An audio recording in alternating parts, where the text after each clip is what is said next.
মন্দিরে আসলে কিন্তু সকলেরই মন খুবই শান্ত হয়ে যায়। আজকে আমরা সবাই মিলে পুজো দিতে এসেছিলাম সতীপীঠের অন্যতম এক পীঠ বাগদেবীতলায়। যেই মন্দিরটি কিন্তু বাগাছড়া নামক জায়গায় অবস্থিত। এখানে সতী মায়ের বাগযন্ত্র পড়েছিল।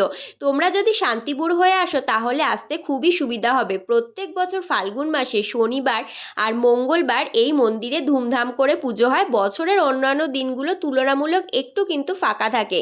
আমরা ফাল্গুন মাসে প্রথম শনিবারেই এসেছিলাম, তাতেই কিন্তু খুবই ভিড়ের মধ্যে পড়তে হয়েছিল।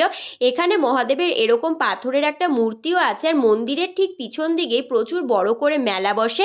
আর এই যে ফাঁকা জায়গাটা, এখানে কোনো না কোনো ফ্যামিলি রান্না করে আর মন্দিরে যারা পুজো দিতে আসে তাদের সকলকে খাওয়ায়। আমরা যেহেতু খুব সকাল সকাল পুজো দিতে গেছিলাম, তাই আর সেখানে খাওয়া দাওয়াটা করা হয়নি। এখানে সবাই মিলে দাঁড়িয়ে পড়েছি আখের রস খেতে। তারপর একটা টোটো রিজার্ভ করে ঘন জঙ্গলের মধ্যে দিয়ে ভয়ে ভয়ে চলে আসলাম বাড়িতে। আজকের মতো টাটা।